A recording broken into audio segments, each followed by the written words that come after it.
अब हम वास्तविक संख्याओं वाले अध्याय में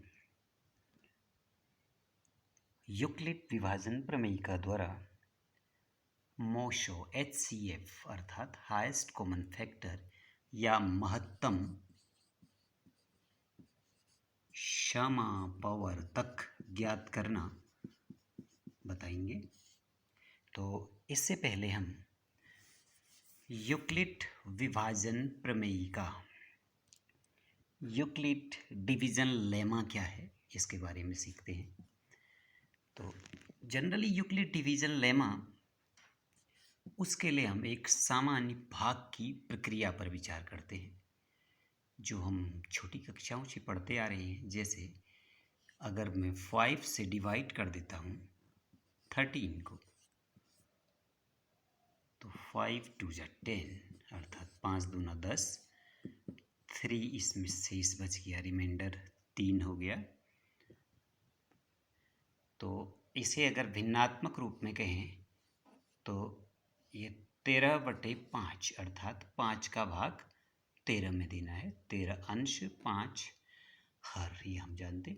तो 5 से 13 में भाग दिया तो ये आता है आपका 5 दूना 10, इसको 2 सही 3/5।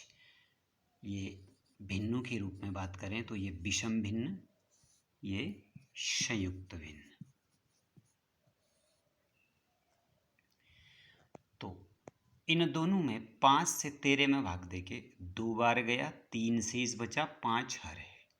5 से 13 में भाग दिया, 2 बार गया, 3। अब यदि अगर इस संयुक्त भिन्न को उल्टा करके विषम भिन्न में ले जाएं तो 5 दूना 10 और 3 13, 13/5 अर्थात 5 को 2 से गुणा किया, 5 दूना 10 धन 3 बराबर 13 आया। तो इसको इस प्रकार से लिखें तो यहाँ पर अगर हम इसमें बात करें तो 5 को 3 से गुणा किया, 5 को 2 से गुणा किया, धन 3 किया तो 13 आ गया। इसमें हम जिस संख्या से भाग देते हैं उसे कहते हैं आपका वाजक, और जिस संख्या में भाग देते हैं उसे भाज्य, और जितनी बार भाग जाता है वो भागफल, और जो बचता है उसे शेष कहते हैं। अर्थात शेष, रिमाइंडर, 2 भागफल यानी कि कोसेंट, भाज्य डिविडेंड और डिवाइजर। तो इस प्रकार हमने देखा कि भाजक से भाज्य में भाग दे के भागफल आता है और जो बचता है वो शेष है। और इसे हम जब विषम से संयुक्त भिन्न में बदलते हैं तो 5 गुणे 2 अर्थात भाजक को भागफल से गुणा किया और उसमें शेष जोड़ दिया तो भाज्य आ जाता है। अर्थात अगर मैं इसको एक तथ्य के रूप में लिखूं तो भाज्य बराबर भाजक गुणा भागफल धन शेषफल।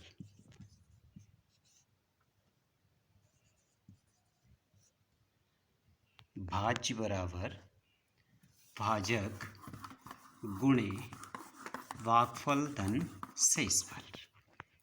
इसी को हम यूक्लिड विभाजन एल्गोरिथम कहते हैं या यूक्लिड विभाजन प्रमेयिका कहते हैं।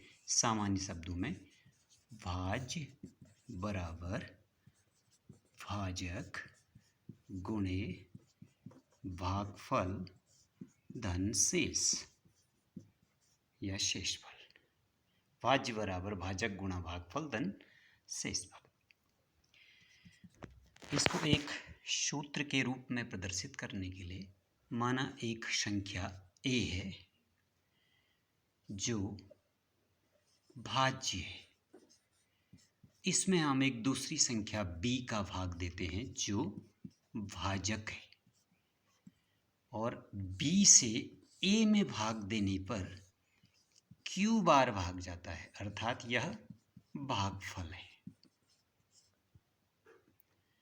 तो बी से क्यू को मल्टीप्लाई किया तो बी क्यू आ गया, और जो बचता है वो शेष आर है। ये शेषफल हो गया आर के रूप में। बी ये भाजक है और यह भाज्य है।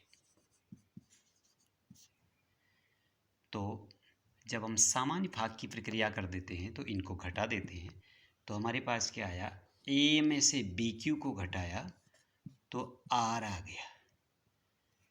ए माइनस बी क्यू बराबर आर। जैसे मैं अभी इससे पहले मैंने कहा कि जैसे 5 का भाग हमने 13 में दिया तो 5 दूना 10, 13 से 10 घटाया, तो यूँ समझ लीजिए ए से बी क्यू घटाया, 13 से 10 घटाया, तो A minus B Q is equal to R. पक्षांतर किया तो ए बराबर बी क्यू प्लस आर।